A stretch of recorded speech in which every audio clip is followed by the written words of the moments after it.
Now in this video, I'm going to share how much money I made selling my photos on stock sites last month. I'm going to go into the individual details of how much I made from each site, and then I'll go and I'm going to talk about which additional sites I plan to post to next month to try to increase my sales. Hi, my name is James Wheeler. I'm an amateur travel and landscape photographer, and over the past 5 years, I've been uploading my travel and landscape photos to a number of different stock sites. So in the past 2 months, as I've been uploading different types of videos to this channel, it's become really clear that you like videos that talk about how much I've made from the different stock sites. So what I've decided to do is to start doing a video each month with a monthly earnings report of how much I make from the different stock sites. My hope from this is that you'll get a better idea of what it takes to start making money on the stock sites, as well as getting an idea of which of the sites are hot right now and which ones you might want to avoid. Now, if you do like this type of video, make sure to click the like button and also go down and subscribe and hit the notifications so that next month when I do my earnings report, you'll get notified and you won't miss it. I think it is really important to keep up on which sites are hot because over the years, I've found that some stock sites are hot and they start, revenue starts going down, while other stock sites, the revenue will start going up. So by doing these videos, I'm hoping I'm going to be able to help you to see which sites you should be investing your time into uploading photos to. Now, without further ado, here are my stock sales from last month. So if you saw my last video, it'll probably be no surprise that Avanto Elements was my top site last month. And if you haven't seen that video, just stick around till the end. I'll put a link so you can go and watch that one afterwards.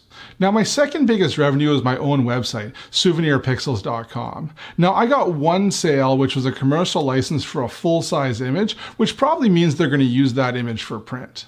Now, I run my website on SmugMug, and SmugMug isn't the cheapest way to run your website, but I do find it's got the best e-commerce platform for photographers. And this one sale that I made this month will pay for my SmugMug subscription for pretty much a whole year, so I think it's worth it. Now, next is Shutterstock. Now, I had a really good month on Shutterstock. I used to make $100 plus a month every month a couple of years ago, but I've seen a pretty steady decline in Shutterstock over about the last year and a half. And this year to date, I've been lucky to make more than $50 a month. So I'm pretty happy with making more than $100 in a month. Now, the main reason for this though was I had two pretty big photo sales. I had one single photo sale that was $32 and another one that was $10. So 40 of that $100 came from two photo sales, but I'm really hoping that that keeps up over the coming months. So I kind of see a bit more growth out of Shutterstock, more like what it used to be. The rest of the sites were in line with what I typically make. So if you add them all up, I made about $630 from my photos last month. Now, I'm pretty happy with that because this is a hobby for me. So $630 in passive income for a month is pretty good. Now, if you're just starting out, $630 from 12 different sites and passive income probably looks really good. But this type of video didn't exist when I first started uploading to sites. So I had to upload to a lot of different sites to find the 12 that I would actually make money from.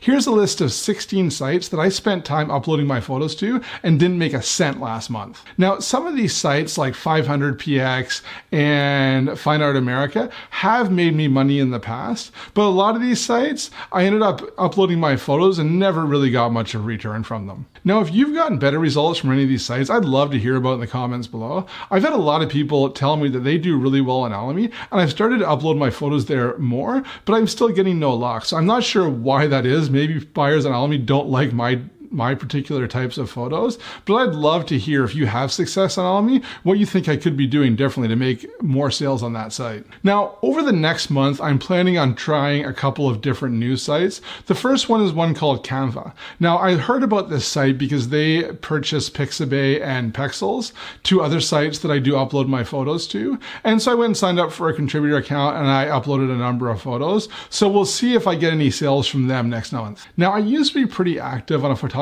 contest site called Viewbug a couple of years ago. So I've got over 200 images already uploaded there. I noticed that they recently allowed you to start selling your photos as stock from that site. So one of the other things I want to do this month is just go in and add all of those photos to the marketplace.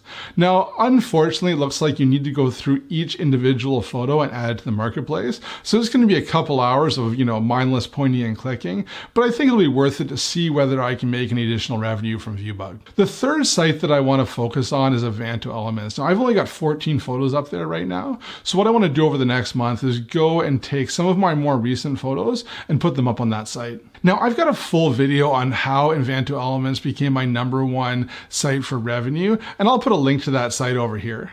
But before you go take a look at that, make sure you subscribe to the channel and turn on the notifications so you won't miss my next earnings report. Best of luck selling your photos online.